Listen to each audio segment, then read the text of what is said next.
Artur Pawlowski is going to be the next premier of this province.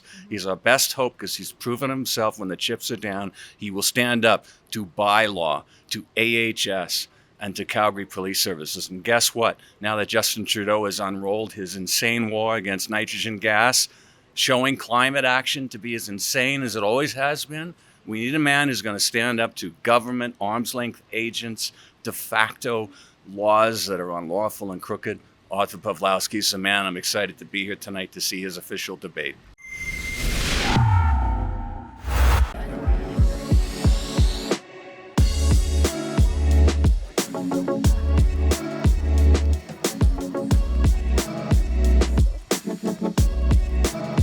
Selene Galas here for Rebel News. Today I'm outside the Blackfoot Inn in Calgary, Alberta, where I will be covering the Independence Party leadership debate, where Artur Pawlowski as well as Catherine Kowalczyk will be going head-to-head in the debate later on tonight. After the questioning period is complete, the two leadership hopefuls will then go right into a scrum for media, where I will be able to present a question to both of them. Don't go anywhere because I want to show you exactly what they had to say. Head over to saveartur.com to see the full saga of Artur Pawlowski and his legal fight against the Alberta government, who jailed him for over 50 days for simply opening his church to his service members.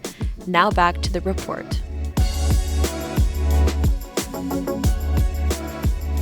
What are your thoughts on Artur Pawlowski and Catherine Kowalczyk? Well, I know Art the best, so I'm going to speak on behalf of him. This is a man who has a political awareness. He has traction now that a panel of 3 judges has reached a decision very much in his favor, underscoring what we've known all along, that these arrests have been false, based on bogus charges, sometimes no charges at all. The arresting officer last holiday season didn't even know why he was arresting the brothers. That was obvious. Artur Pawlowski, and part of the reason is he stands up for freedom, and I also love his values for street church. And I actually came straight from feeding the needy street church to here. I'd like to hear what Catherine says. From what I understand, I believe she's a lawyer. So I'd like to hear a little bit more of her position on mandates. So I'm open-minded, but my first instinct was for Art. Was there any other candidate that you supported from the UCP? I was definitely leaning toward Danielle to begin with. I've looked at all the candidates, where they stand, and again, you always hear things from mainstream media, and I love that you're independent. So besides hearing what independent media says, I also do my own research. When I voted for the UCP leadership, I just wrote in Artur Pawlowski's name, even though he wasn't an option. I just spoiled my ballot and voted for him anyhow. I did that both for provincial and federal. Actually, I voted for Derek Sloan federally, which he's not in the party either. So yeah, I spoiled my ballots in both cases because UCP and the Federal Conservative Party, they're both useless. They're just one side of a bad coin. The Independence Party is the only party in Alberta that has a policy to hold a referendum within the first year of being the majority elected party.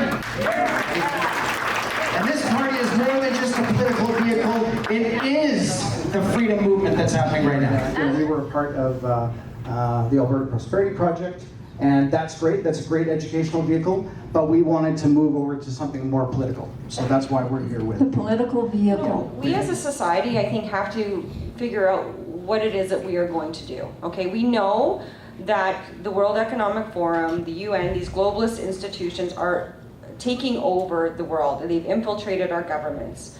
And so I think we have to decide whether or not we want to even do business with people who would do something like that. I mean, there's nothing wrong with having values and a benchmark by which that we govern ourselves and that we adhere to. I mean, I think we can all agree thou shalt not kill is a pretty good thing, right? And so what I've seen happening is that everything has become inverted, right? We are purportedly a Christian society. We purportedly believe in God. In fact, our laws, our Constitution is founded on principles that recognize the supremacy of God. But I can tell you, for one, that I haven't taken a course in law school about what the heck that means. And do our lawmakers actually cross-reference, and I say do the God sniff test with respect to this issue? Do our laws meet that threshold? you know, we have to, I think, level up as a society. We have to educate people, and the time for sitting down at the table and negotiating, I think we passed that. We've tried it for 40, 50 years, and look at us today. The federal government hates us. It shows us at every corner that they don't value us.